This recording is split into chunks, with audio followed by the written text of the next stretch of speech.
Welcome back to the Daily Why. Today we're going to be diving into addiction, something that we all go through. There's so many variations to addiction. So take whatever gold nuggets you can find in this podcast and get your shit together. Addiction. We all go through it. We all do it. Humans themselves are very addictive in nature. Exactly. We're an addicted species. Right? And we're constantly looking for the next addiction, something to crave, the next something high. to enjoy. You know what always gets me going, right? Is that, when people say to get over an addiction, you need to get something else, like another addiction to keep you going or to help you get off the last one. Yeah. So smokers, when it comes to smoking, start chewing gum or, start doing, what's the thing that you use? The Nicorette spray. There's always something next that we have to do to replace that addiction. And I want to talk about a lot to do with weed addiction as well, just because, I've just come out of that. That was really heavy. Really, really heavy. And the thing about weed, right, it makes you believe or it makes you think that when you're on it constantly, because I was in that bad state, man, that I would take the bong from one room to another room to another room. And I had that for about 6 years. So it was pretty intense. I would wake, bake, but it got tied into my actual routine every day. Yeah. And I would tell myself that I feel normal on weed. You know what I mean? Like I'm beating the weed. Yeah. When in the opposite fact, man, that's when it's got you. That's why it's got you by the neck. Exactly. You know what I mean? It's like, oh yeah, you're thinking that you're winning in this situation where you're not. And I've had breaks before, long breaks, but I don't think it actually hit me as hard as it hit me this time. Right. So I've had about, 6-8 months breaks before. And I felt tremendous going through that. Right. I remember a few years ago, the last time I took a huge break, huge THC break. I'm not saying anything bad about weed because I still love it. I love it not as a drug, not as a coping mechanism, but I love it as a whole vibe. That's what it is. The people, the experience, the taking it in. So it wasn't just the high that I actually fell in love with. I fell in love with the culture. I fell in love with absolutely everything there was to do about it, right? So the last time that I had a break from it, I had to steer myself in another direction. I started teaching myself how to code. This was when I first started teaching myself how to code a few years ago. And I fell in love with it because instead of smoking when I got home from work, I was teaching myself how to code. Right? Something productive. And also it was my friend group, which was my family, which were my cousins, which were also my housemates at the time. And I love them all to death. Don't get me wrong. But I had to remove myself from that situation. Right? And it's not just that, because I thought I was going a bit nuts. And the weed itself, it does little sly tricks here and there, and you don't realize what it's doing. You don't realize how far it's creeping into the door. Yeah.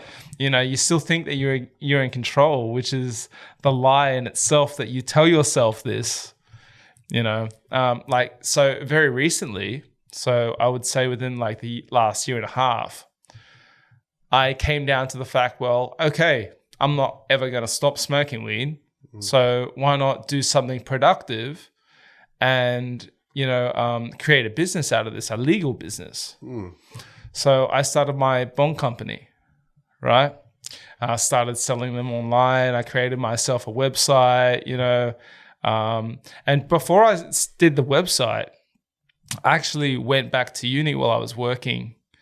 And I went and learned how to code properly from an actual teacher. Yeah. And these are all teachers that actually work with coding in the field. So they taught me how to do that. I created my own website. And Bob's your uncle from there. Things were popping off. I had, my stickers and I had my logos and I had everything else. My TikTok was actually going pretty crazy at the time with that. And at bongalong.com, it's still up. So if you guys want to have a look. But anyway, it was absolutely tremendous. And I gained a lot of love, and that was just making the bongs. Or finding different ways to smoke. And there was so much to do with that addiction in itself. So I think there was a lie that I kept telling myself, okay, well, I smoke weed, but I'm not going to be one of those bums on weed. I'm not going to be one of those people that people view a bum. I'm going to be successful, high, what's that word? It's entrepreneurial. Yeah, but that's always been me. But I'm talking more of where you get those alcoholics. They're very active alcoholics. They'll drink, they'll go to work all day. And a functional alcoholic, right? It's like that, but a very high functioning alcoholic. Yes. I was I'm going to be a very high functioning stoner, right? Yeah. I got pretty good with my joint rolls, man. Cross joints and everything. I loved it, and I still do love it. But so very recently with this last break, I said I can't do this anymore. It's getting to the point where it's controlling my life. It's getting to the point where I can't interact with people properly because I would rather have a joint or have a few cones before I went out to go interact. And then I was not realizing is especially with my tone of voice was very one tone the whole time. Yep. And it's that stoner tone, dude. Yep. Yeah, man. Yeah. You know what I mean? It's just that same tone the entire time. And then when I get off it, my tone's all over the place, but in a good way. Yeah. And just remember when we started doing this a few years ago? Yep. Right. And things just weren't really working out to how we wanted it to be. We split off and all that stuff. I was still really heavily on the weed and that was preventing myself from giving more to what we're doing now. I think what weed does is it mellows you out, but if you look at it mentally, you're splitting your pleasure, your mental pleasure in two different directions. So one is complete, almost like fantasy. That's the high. Yeah. Right? You're somewhere else. You're not in the actual moment. Yeah. And then you try to fuse both that wherever you are when you're high with real life to try and enhance everything all together. Exactly. But it doesn't actually happen. There's always a power struggle between going all in because the high is better. The fantasy is better. I think you can enjoy so much more with just delving into your own world because you get to create your own world. Exactly. You get to think what you want. You get to structure it in whatever way you want. Everything's based exactly on how you want it. Whereas reality, never the same. Reality is a little bit tougher. Yeah. Reality, everything's out of line because obviously there's so many components to our reality and the world doesn't revolve around us, but the high revolves around us. Yeah. That's why, especially when it comes to anything that alters your mind, that's the hook. The hook is that I create my own little happy space and everything is exactly what I want it to be while I'm in that happy space. But the truth, which it's somewhat an unfortunate truth, but it's a truth nonetheless, is that happy space doesn't actually exist. It's just literally all in our head. Well, that's a huge illusion within itself. For example, I would have heaps of anxiety while I was at work. I know how to roof. You know what I mean? I know the components that need to go in from step to step. beginning to end. But because I was so anxious on it, I always felt like I was going to fuck something up, that I ended up not even achieving it, or not even trying to achieve higher levels of skill.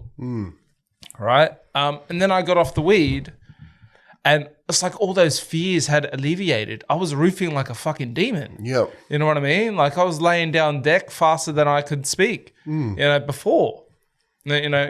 Just the improvements that I saw for myself, the release in anxiety. I wasn't so anxious about things. Very recently, I would say within the last couple of weeks, I decided, you know what, I'll have a tiny cone. And if all the stoners out there understand me when I say this, it was just all I had left was Dusties. All right. And all the stoners would understand on how powerful that is. So I decided to have like a half a cone of Dusties. Yeah. And the anxiety that I felt like straight away from that was like not good. And it really broadened my mind to the fact that I can't believe I used to feel like this all the time.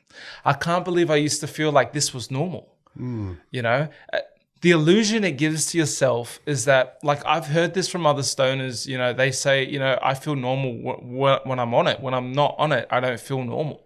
But they never look normal. Yeah, they never look normal. But that's the lie in itself, because that person has forgotten what normal is. Yes. You've forgotten who you were before the weed. And it blows my mind, because like when I was younger, I used to be full anti-weed. And then I was like, oh yeah, this is all right. And then I was like full hectic weed to the point, where I'm making my own bongs and I'm selling my own products and stuff like that, to now being on the complete opposite side again. Like, I still love it. Like, but every time that I've told myself that I've had a break and that I'm going to control it, even if it's like 1 cone a week or 1 cone a night, like it doesn't work. It's either you're off it or you're on it, and it's like once a month type of thing. It's that happy place. You can never get enough, because that happy place is literally, if you create it, it's the happiest place. There's no real place that's as happy as that place mentally, as far as actual dopamine is concerned. Exactly. It's that dopamine level of, when you get home, you have a cone, you have a good feed, you sit on the couch and start playing the games, and then you have another few cones while the boys jump on the game too. You guys are sitting there talking, having mad fun. You hear them having a bong over the mic, and then you decide to rip your own. You know what I mean? Like, it was that whole culture of ripping bongs, going to sleep, playing games, going to work. You know what I mean? But just my focus right now, and I think I decided this when I was on acid last time. So when I really decided this for myself to get the fuck off weed, I was standing there, and like, kid you no joke, I decided to stand because I love to balance just by standing there and testing my balance all the time. Roofer. Yep. I love to be testing my balance to keep it good. Either that or I'm dead. Anyway, so I'm on acid. I'm in my living room and I'm standing on one leg, and I'm thinking to myself, I'm so focused at this point. I'm so sharp at this point. I want to be sharp like this all the time. And I can't be sharp like this with this cloud of mist in my head that is the weed. It makes you so misty to everything in your life. Every interaction that comes from other people, it mystifies their whole intention of when they come to you, because you've got this anxiety that they're coming for bad reasons, or you're coming across as a bad person. So your anxiety comes up from that. Yep. And I guess it's really seeing where the anxiety is coming from. It could be coming from, don't get me wrong, the anxiety is always there, but the weed heightens it, So I was standing there on acid. Or even the time before that, it was like 2 weeks before that, I had like a huge fucking dose of shrooms. That, like, I'm not addicted to psychedelics, but I understand when it does come to psychedelics that people should not be scared of this shit. Because I have made the biggest and the best life decisions in my entire life from psychedelics. it's more like a antibiotics, but for your brain and your soul at the same time, for you to truly click in your head what you have to do, and for you to switch your whole perception on that whole scenario, you know, and see it from a different view. So I had the acid one, which clicked me onto like no weed, but before that, you know, I told you about this. I had this shroom trip and I had way too many shrooms while we were all away. And there would have been 8 of us. This would have been maybe about 2 months ago in April.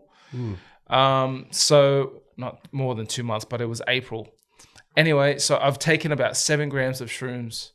And there was about 6 of us in the room. We're all on shrooms. I'm on like the most dosage at that time, thinking, you know, I've done this way too many times before. I got this. You know what I mean? And I fall asleep. Yeah, you told me about this. Right? But me falling asleep, it was the scariest and most beautiful trip I've ever had.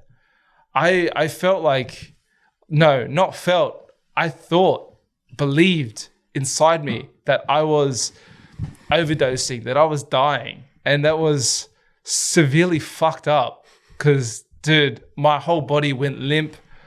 Mind you, my brother and my cousin are tripping as well, and they're both thinking at this time that I'm dead as well on the bed. So they're moving me around the room, they're putting me in the recovery position and all this other shit. And I guess I saw a bunch of things in my life going through my head. And they were the most important things because at this point, again, I thought I was dying. So I thought that I had already left. So I'm sad and sorry, but happy at the same time. I'm sad that I'm leaving, but I'm happy that I'm leaving, that I've got no more stress anymore, that I've got nothing else to care about. Like, it was so beautiful, and I felt like I was a part of the bigger picture now.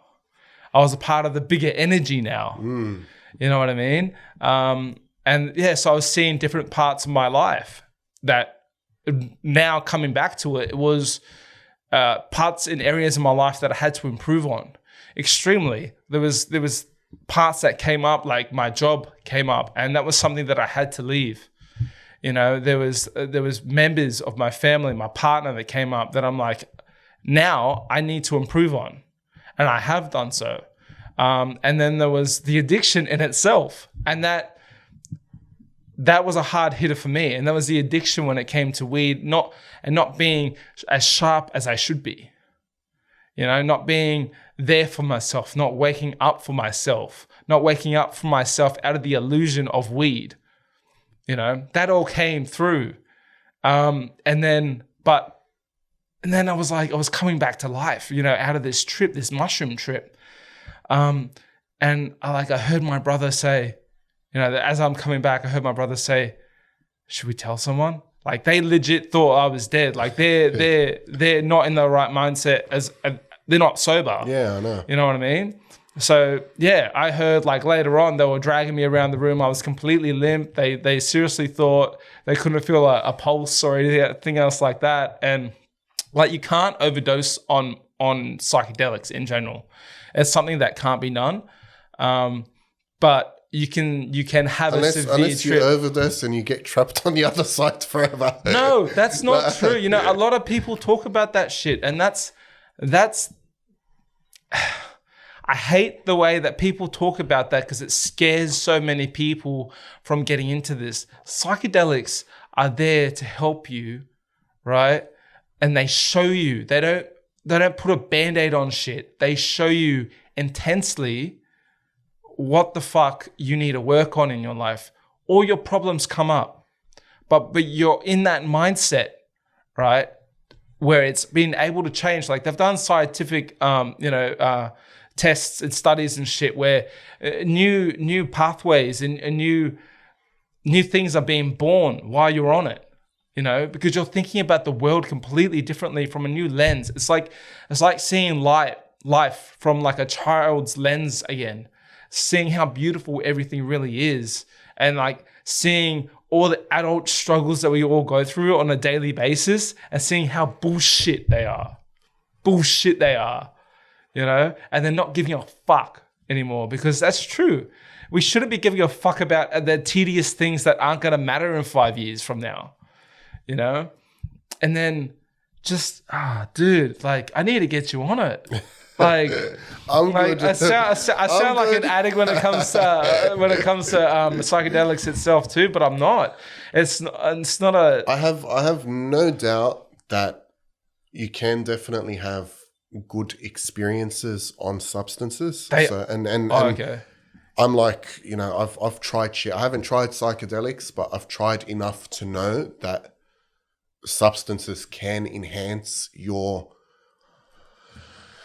mindset to a certain degree, and definitely you can have a really good experience. Like, you know, if you go to a party and everyone's drinking and you don't drink, you're not going to have as good of a time. I don't give a shit what anyone says. Like, yes, that place, alcohol is going to enhance the quality of your night or whatever. And definitely I like that certain substances, even when I used to smoke a little bit of weed, it puts you on an alternative frequency. So you're thinking different. Maybe you're thinking a little bit deeper. Maybe the train that it puts your thoughts on goes to places that it wouldn't normally go. So I completely get that. But for me personally now, after I've experienced everything that I've experienced, I think that it's more important to get your shit together, sober and clear. And, you know, what you were saying is 100% right. You have to go back to moments in the past that contributed to shaping exactly who you are and why you are and what you are. So that's definitely like still important. I'm not downplaying that at all.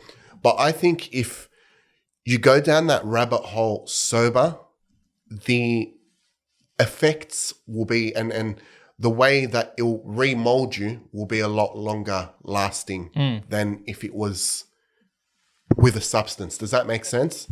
Yeah, I mean, it depends on how you see it. So weed, 100%, bro. You're right. You're there. Like, if it comes to like weed or being addicted to M or being addicted to alcohol, like exactly what you're saying, 1,000% agree. Just like when it comes to psychedelics, it's completely different, man. Like, you cannot compare it to anything. You cannot. I don't like it when people like would determine psychedelics as a substance, as a drug, because it's not. It's something more than that. And even people back in the past knew that. You know, back in the past, I swear to God, like people knew that shit back then. That's why they took it. And they used it in their rituals. They didn't use weed. They didn't, like, they've got weed and alcohol, but they didn't use that stuff to change your perception on life in a good way. They gave it as a sacrifice to the gods. What, psychedelics? They'd ingest stuff as a part of their rituals, but these rituals were really spiritual. Yeah, and it was more of the release. As we were talking about before, you know, in the car, we're talking about release of burdens from yourself, giving that up to like a higher power spiritually. And, you know, it doesn't matter whether you're Hindu, it doesn't matter whether you're Christian. At the end of the day, people gain that rock and gain that anchor from knowing there's something else out there that they can release all their burdens onto, that they can give it up to God, they can have it on faith, you know, and that's doesn't matter what you believe in. Even if you're atheist, that release is the same euphoria, but people tie that euphoria to different names of different deities.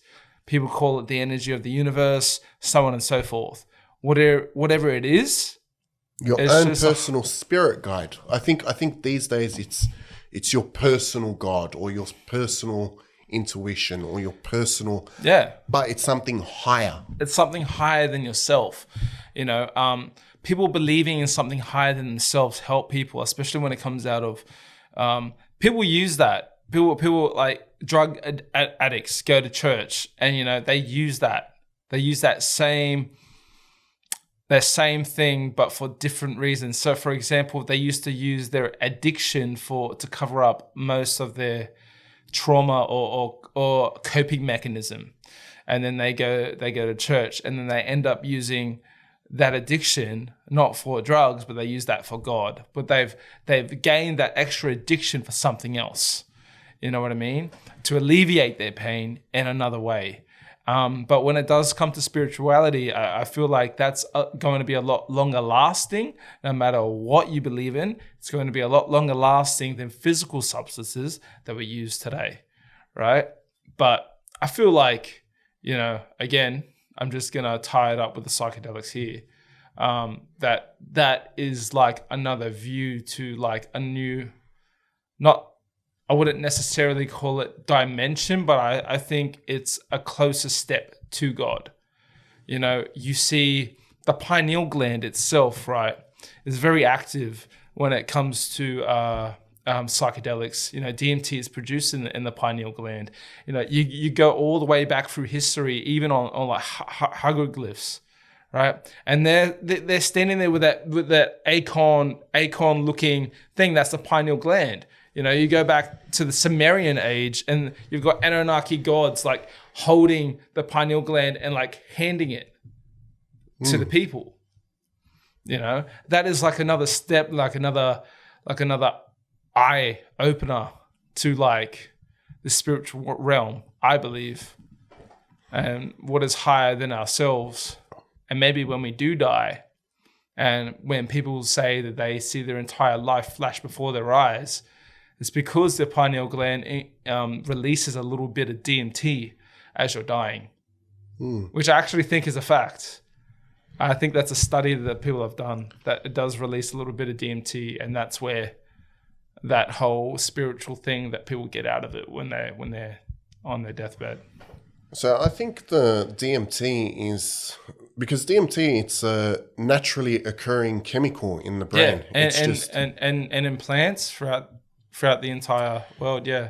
So I think that DMT is like almost the physical essence of, not entirely, but maybe it might have to do with some sort of physical link to spirituality. The same way that, you know, a sperm is a little human, if that makes sense. In some way, it's not a human in itself, but it's related to the essence of obviously a baby being born. I think if you have a look at lots of ancient cultures and what the big difference between ancient cultures and our culture today is, ancient cultures were very open to this whole notion of the gods. So everything that they used to do was based on the gods, and even their approach when they would take something that was for the purpose of getting high, it was directly, I'm doing this to obtain favor with the gods. So they knew something that I think many people these days miss. And today it's all about finding self. But the irony is, when you go down that journey of finding self, you automatically end up at something higher. And most people don't know exactly what that higher thing is. They just feel it. They, you know, it might drop certain thoughts in their head that it's almost like, this is a bit more than me, like for me to sort of get down that train or experience this experience that I'm feeling has to be orchestrated by something that's higher than myself. And then you get, for an example, atheists. Most of them believe that there is something higher, they just don't know what it is. But it's almost like these days we're the exact opposite of the people of the olden days, because The people of the olden days, they were reaching up. We start reaching or looking within ourselves, and then we reach up, and then we just sort of wonder, there's something happening. So I think definitely, I do believe that when you take ayahuasca or you take DMT or any of these psychedelics, definitely there's a universal energetic component. There's a spiritual power source that you're connecting to. And the word itself, I got high. So what's getting high? Your mental state or your spiritual state is literally interconnecting with something higher than what is naturally seen. So definitely there's some correlation there. I guess the question becomes what the nature is of this alternative realm. Yeah. So it just becomes, you can start looking at ancient pagans and, like you said, the Anunnaki and all that sort of stuff. They were all reaching for higher stuff. They just had different names for it. But I think the most important thing is if you come to a place where you're intuitively searching for that higher thing, don't just call it my spirit guide or my intuition and freeze there. Go down the whole way. You have to see what you're actually dealing with and what different sources say about the spiritual realm, because that's why we have religion, right? That's why we have the Bible, because there's one interpretation. The Quran has another interpretation. Then the ancient pagans have lots of writings and stuff like that. Likewise, the Buddhists and the Hindus. So me personally, what I found is that all these people and all these texts and all these ideologies together, they have all these little bits of almost like half-truths. It's not... I do believe that the Bible is the ultimate truth. Mm-hmm. That's because it's very consistent in time as well, whereas lots of other stuff, there's no consistency. Like, you can have a look at, let's say, the ancient Egyptians and the ancient Babylonians. They both had a sun god, but he was referred to in a different way. Does that make sense? Or in a different, in different wording or a different description. So mythology is very plural. Whereas what I found, anyway, this is what I found when I went down the rabbit hole. Biblical stuff is very conclusive, right? But what they all agree on is that there is a higher dimension with higher powers. And just like we have the world and we have shitloads of people in the world moving and doing stuff with a purpose, work, whatever, likewise, this world that we can't see works the same way, but with their own agendas, right? And one interpretation of that is it's two kingdoms and they're both playing a game. That game, humanity is like the middle ground and they want to work their purpose through humans. And in this certain one that I'm talking about, one is based on truth and one is based on deception. But both, almost like puppet masters, move whatever it is their final end game is for their own higher purpose. And I think if you can tap into that, then it would be what the ancients used to call earning favor with the gods, right? Because now it's like you have this superior that's on top of you. And if you're working directly with what he wants, if he's a good bloke, again, you have to do your own studies to assess who's a good bloke and who's not. But if he's a good bloke, he'll bless you for it. If he's a bad bloke, he might take your labor and, give you the sack or throw you in the bin. So you have to assess exactly which one is true to you, and then you have to grow in that. Yeah, 100%, man. Like I've always, you say two kingdoms. I've always said life is more complicated than that. There's so many different strands and different directions that we can go in. But like bringing it back to like addiction, right? So everybody's got like their own shit. Doesn't matter what it is, and people don't realize like what they're really addicted to. Like we can say like porn addiction. That's massive. That's absolutely massive, and like people don't realize on how deep they're actually getting in themselves sucked into things. Say for example, you know, you've got like a lot of people that are out in relationships and shit like that, and like you can still be like addicted to porn, you know, but eventually. And you don't realize it at first, but like it's like weed. Again, you don't realize it until it's like right at the door. That it will just like slowly diminish the majority of the time the connection with like your partner at the same time. So, like for example, for me, it got down to the point where I was preferring watching that than doing it with my partner. You know what I mean?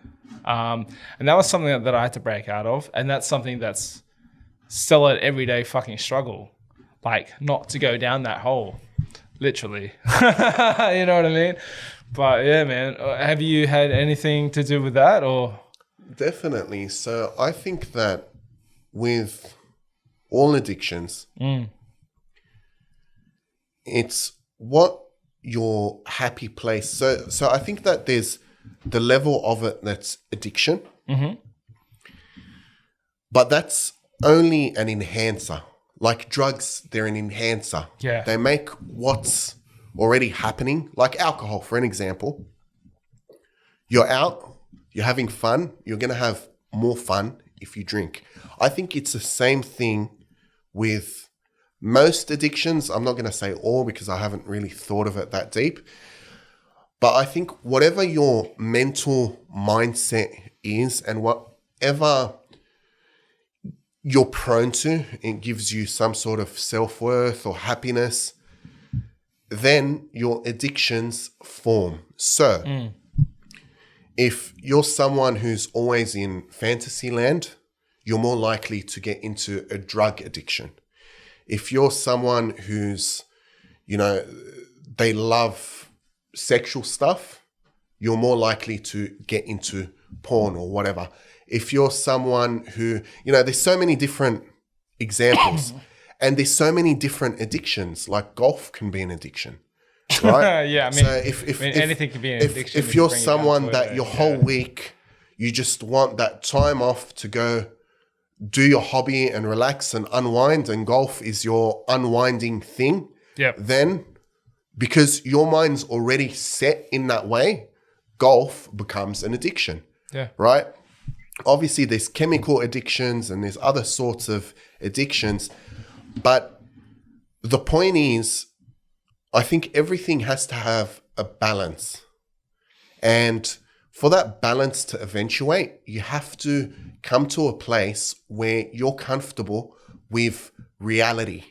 And you're comfortable with what's not comfortable about reality, because reality is full of, again, like tough shit. 100%. And you have to be comfortable with the fact that reality is not always perfect. Yeah. But you also have to have an anchor, like you had said on one of our other episodes, right? You have to have an anchor. So there's a variation of things. I think the reason why addiction in itself is such a big epidemic these days is because most people don't have any other responsibilities. Like, yeah, paying your bills and, you know, going to work, that's a responsibility. But, you know, back in the day, people were a lot more family orientated. So you would actually have the responsibility of sharing burdens together as people. Whereas these days, everyone's really selfish. So everyone has more time on their hands And because they have more time of their hands, it's more focused on pleasure. How can I make this time better? And when I used to smoke weed, most of all when I was bored. And for me, if I have a cone, it's almost like I'm fast forwarding 3 or 4 hours that I don't have to do. It's basically almost like I'm awake, but I'm asleep for 3-4 hours. Oh yeah, 100%. So in 3-4 hours time, I'll snap back and I'll see if the world's become a little bit better. And no. Never does. Doesn't? It never does. So, all right, you know what? I'll punch another few cones. Yeah. So now, if I'm bored, I either find something productive or I get comfortable with being bored. I use my boredom as a time to relax sober. You know, being bored's not a bad thing. Like sometimes you need to slouch around the house for a couple hours, not think about anything, just relax. But you don't have to be having an extreme dopamine hit when you all the time. All the time. That's what we're constantly looking for. We're constantly looking for like the next like, the next comment, like you know, like that next dopamine hit, no matter where it comes from. Finding a new show, finding a new game that's just released, or you know, sitting down at the game playing with the boys, you know, whatever it is, whatever floats your boat, really. But I guess like a lot of it does come out of boredom at the end of the day. Boredom's a killer. It really does. But like, again, we have a choice. You know, there's always a choice. And a lot of people like to spin this onto, I can't. I hate that word, man. I hate that word so much when people say I can't. It's like you're lying to yourself. You're lying to yourself and you're making an illusion of yourself of a separate universe in which you actually physically can't, right? But you can. You can always do everything and anything that you do. It's just a choice. It's not a test when it comes to your amount of motivation. It's a choice. And most of those choices happen when you're bored. You know, you can be sitting at home and you're bored. It's either a choice to jump on and do something productive, or it's a choice to look at something. If you've got absolutely nothing productive to be done, right? And yet you're still bored, and yet you still feel the anxiety of not wasting your time onto something else, like playing the game or fucking, you know, just doing something mindless. You know, it's a choice whether you go out and you learn something new, you learn something productive, you learn something new about yourself, you gain a new skill. Like, people don't get this. Like, you can spend legit half an hour a day on something for like 2 years, and you can become a master at absolutely anything. You know what I mean? Like, spending your time onto something that's productive. You know, so when I got out of, you know, that weed, like the first couple times, it's like quitting cigarettes, man. Like, yeah, you quit 100 times and then eventually you quit. You know what I mean? Anyway, so the last time I quit weed, well, gave myself a break, was I got addicted to coding. I got addicted to learning something new. You know what I mean? I didn't just sit there and play the game because that's boring. I mean, it's really fascinating, but it's a lot better when you're on the weed. You know what I mean? And then you end up associating that with the weed. But again, you have to get yourself addicted to something else. But it's a choice whether you get yourself addicted to something that's mindless, or you get yourself addicted to something that's going to level yourself up, that's going to give you a different perception on life. You know what I mean? That, you know, I always thought I was an idiot. I always thought I was dumb. And then, like, especially going up through like the school system and shit like this, because, you know, I wasn't really too good at school, and I was only told that because I am dyslexic. Yeah.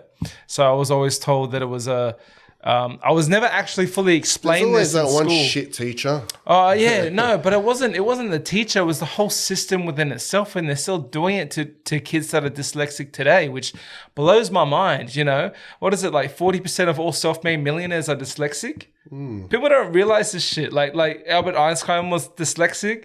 You know, Richard Branson dyslexic. That's why you never take a label. Exactly, man. And I can keep going with this. And you know, they still teach. You know, I used to date someone that's learning to be a teacher in uni, and they were still teaching about this being a learning disability. It kills me when people say that because it's a learning difference. You know what I mean? And then when I got a bit older and I started actually to learn what exactly it was, like what happens in your brain, how the ADHD brain, the autistic brain, the normal brain, the dyslexic brain, and how the millicolumns in your head are all completely different. They're at different lengths, different thicknesses, depending on what you are. And that is the communication in your brain, you know? I see like a lot of architects that are dyslexic. You know, and that's only because they're very good when it comes to a 3D materializing in their head, being able to picture things and walk around in their little things that they create. But yeah, so, and then once I learned that, I learned, you know what, I could probably do anything I really set my mind to, but I have to learn it in a different way. Yep. So when I got off the weed, I started teaching myself how to code. You know, people associate, you know, coding with like math and coding with like having to read really well. It's got nothing to do with that. If you can speak a language, that's all it is learning another language. You're just learning the computer's language, right? And just learning how to talk to the computer. If you can write to your mate in a text message, you can code. You know, that's all it is just learning different phrases. I think everyone, just like we have a unique fingerprint, we have a unique thought structure. Yeah. And we have a unique design by which we learn everything that we need to do. But I think that we have to find that original part of us minus the shit. Yeah. And I think also back to what we were saying before, it's not just about productivity, but if you can find a passion and a purpose that's higher, that you're actually working towards, then you become unstoppable because that's it. That's what it is. You need to find something else to be working for after your everyday job every day. You need something to keep you going. Something that's higher than yourself. Yeah. Because I think many people don't get that we're made to serve. We're made to serve something that's higher than ourselves. And when you find that, you become fearless, like you bolt forward. Yeah. But if you don't have it and everything is self-serving, everything that you do, your life, your perception is self-service, then you're very limited by yourself. But if you're serving for good, then you have that power with you. Does that make sense? Yeah. I genuinely believe that. And just logically speaking, you speak to any company, like if you have a look at the website of any good company, they always have a vision and a purpose. So I think that finding your vision and your purpose is more important to some degree than finding what your part in it is, because once you find that, your part's naturally just going to come into play because it's something that you're passionate about. It's something that you actually love. And everyone likes, obviously, money and, you know, pleasure and those sorts of things. But part of the reason why I think that a lot of people get stuck in things like addiction is because they're living for pleasure. So the shape of their brain is all centered around pleasure. And they're also the type of people to quit really easily at something that needs to be, you need to be looking at the long-term game. Exactly. You know what I mean? And they quit very easily because they're not getting that dopamine hit.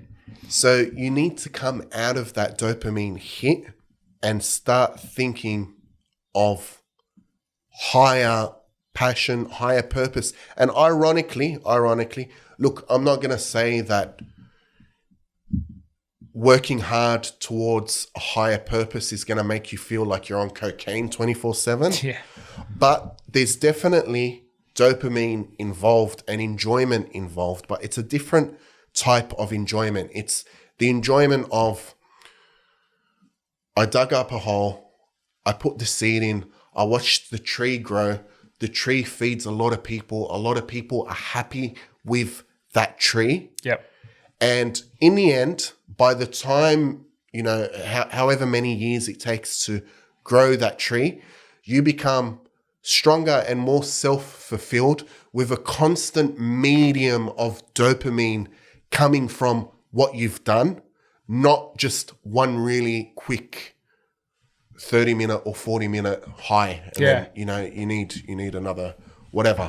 So I think if everyone changed that, just I want to be happy, and they're all the time thinking of just self-service, because as well, the world doesn't revolve around any single person. It doesn't move around us. As much as somehow I wish that the whole world revolved around me and everything was just perfectly tailored to contributing to my happiness, doesn't, and it never will.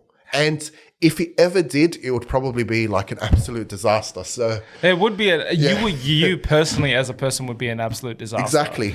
Yeah, 100%, man. Fuck. Like, so yeah, it's just, again, if you restructured the actual shape of your mind in the way that it was initially designed to be, then the addiction will fall off because it doesn't suit the shape. And a good way I can put it is, let's say the addiction is drugs. For an example, whatever it is, it can be anything and everything, okay? Yeah. Now, let's say you have a carpet. We all know that analogy with the carpet. You've swept up all this shit under the carpet. Yeah. The actual physical substance is like the rats and the insects that are drawn to that carpet and feed on that carpet, making it altogether very beautifully dirty, right? Yeah. But if there's no shit under the carpet, because the shit under the carpet is the wrong shape, the wrong mental structure to start off with. Yeah. So if that carpet was perfectly flat, perfectly nothing under it, first it's getting it to be perfectly flat. Yeah. By it being perfectly flat, the insects and the shit and the rats and all of that, all the things that are associated with it that bring that harmonious high or addiction or epitome of mental enjoyment automatically stops. It just falls off. So it's just, does that make sense? Yeah. So yeah, just let's get a clean carpet. That's the main thing. Well, that's it, right? You got to start that when you're sober too. So you need to get off that shit. You need to get off a lot of things, but you need to, again, be productive with your addiction. You know, productive addiction. It blows my mind in an instance when people say, I can't, you know, I can't. And it's that mental breakthrough that people have got that choice to either to do something different with their lives, you know, or, you know, as we were talking about before, anxiety, you know, if someone's got like this anxiety when it comes to public speaking, you know, and they say, I can't, or when they get up there, they actually do get debilitated, you know, when it comes to public speaking. The thing is that you have to just keep going. You have to get up and go do it again. Even though it feels like everything in your life is crumbling before you, that's exactly what you need to be doing. That's the same feeling. The same feeling that tells you to run away is the same feeling that you need to take and use and run straight at it. You know, our whole brain is designed to get us out of situations that are scary, that are seen to be harmful.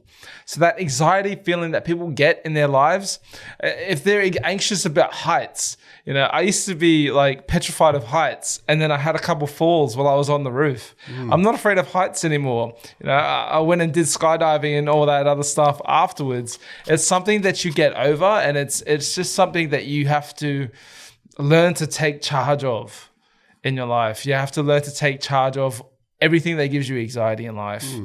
And yeah, so that it's like this thing, right? So if you're bored at work, say for example, you're doing a factory job, right? and everything's very repetitive. Everything's very meaningless, right? Your brain, because it's so bored, it actually starts creating little problems for you to solve. You know what I mean? And I started seeing that, when I was younger, I was like really, really young, maybe 18, 19.